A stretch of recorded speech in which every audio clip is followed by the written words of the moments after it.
మనం నార్మల్‌గా ప్రీవియస్ వీడియోలో చూసినట్టే మనం లాగిన్‌కి గాని సేమ్ కోడ్ అనమాట. ఏం మారదు. అదే ఒకసారి వచ్చి కాపీ పేస్ట్ చేసినా సరిపోయిద్దనమాట. లైక్ ఇది ఒక్క లైనే.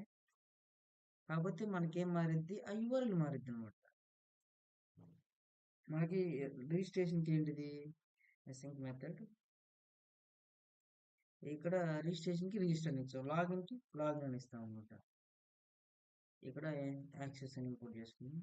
Import access. హ్మ్. ఇప్పుడు మనం ఒకసారి మళ్ళీ రన్ చేసి చూద్దాం. లాగిన్ కానీ చెక్ చేద్దాం. వర్క్ అవుతుందా లేదా?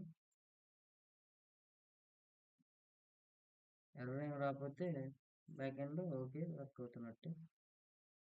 పాస్వర్డ్ ఏమి ఇచ్చాను? 111 అని ఇచ్చాను. ఏదో ఎర్రర్ వచ్చింది. Bad request. ఒకసారి డేటాబేస్లో చెక్ చేద్దాం. ఏమి ఇచ్చాను? మంగళగిరి.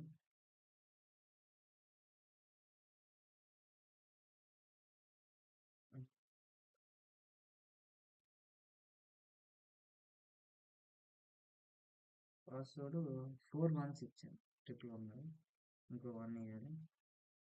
ఇదిగోండి. మన లాగిన్ అనేది సక్సెస్ అయింది. ఇలా వచ్చిందనమాట మెసేజ్.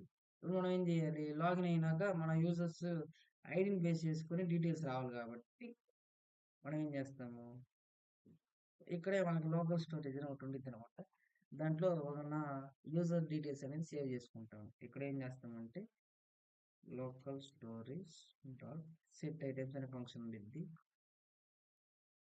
సెట్ ఐటమ్స్ ఐటమ్ ఇక్కడ ఏం తీసుకుంటాం? యూజర్ తీసుకుంటాం. యూజర్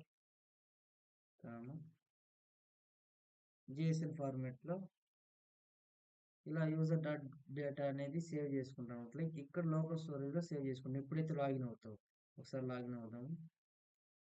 1 2 3 4 లాగిన్ అయినాక మనకి ఇక్కడ సేవ్ చేసుకుంటాం అనమాట. ఇక్కడ అప్లికేషన్స్లో ఇదిగోండి యూజర్ అనే దాంట్లో లాగిన్ సక్సెస్ అని వస్తుంది. కానీ మనం ఏం చేయాలంటే యూజర్ డేటాను సేవ్ చేయాలి కాబట్టి ఇక్కడ బ్యాక్ ఎండ్కి వచ్చి నోట్ చేసిలో ఎప్పుడైతే లాగిన్ అవుతామో లాగిన్ సక్సెస్ కాదు. ఇక్కడ ఇంకో మెసేజ్ ఉన్నాయి. ఇక్కడ లాగిన్ సక్సెస్ కాకుండా యూజర్ డీటెయిల్స్ అంటే యూజర్ అనిస్తే యూజర్ డీటెయిల్స్ అవుతాయి. ఇప్పుడు చూద్దాం. రిఫ్రెష్ చేద్దాం. రిఫ్రెష్ చేద్దాం. మళ్ళీ డేటా చూద్దాం. 1 2 3 4 ఇదిగోండి. ఓకే లాగిన్ సక్సెస్ అని వస్తుంది. ఒక నిమిషం నేను చెక్ చేసి చెప్తాను. ఓకే వర్క్ అవుతుంది. నేను మళ్ళీ ఒకసారి రన్ చేసి చూసాను అనమాట. వర్క్ అవుతుంది. నెక్స్ట్ ఇప్పుడు ఏం చేద్దామంటే మళ్ళీ ఒకసారి లాగిన్ అయ్యి చూద్దాం. ఇక్కడ ఏమొచ్చింది? యూజర్ ప్లేస్లో అక్కడ యూజర్ ఐడి వచ్చింది అండ్ నేమ్ వచ్చింది, ఈమెయిల్ వచ్చింది అండ్ పాస్వర్డ్ కానీ వచ్చింది అనమాట. ఇక్కడ ఇప్పుడు మనం ఏం చేస్తాము? ఈ డేటాని కెట్ చేసుకోవాలంటే లోకల్ స్టోరేజ్లో మనం స్టోర్ చేసాం కాబట్టి ఈ డేటాని ఇక్కడ ఇలా లాగిన్లో లోకల్ స్టోరేజ్ డాట్ సెట్ ఐటమ్స్లో మనం డేటాని స్టోర్ చేసాం. ఇక్కడ మనం ఏం చేస్తాం? మళ్ళీ దాన్ని గెట్ చేసుకుంటాం. ఇక్కడ డీటెయిల్స్ పేజ్లో ఇక్కడ ఏం చేస్తాము? Local storage dot get item of user simple ఇచ్చి లేదా ఇది ఒక వేరియబుల్ పెడదాం కాన్స్టెంట్ లేదా తీసుకెళ్ళి యూజ్ స్టేట్లో పడేద్దాం.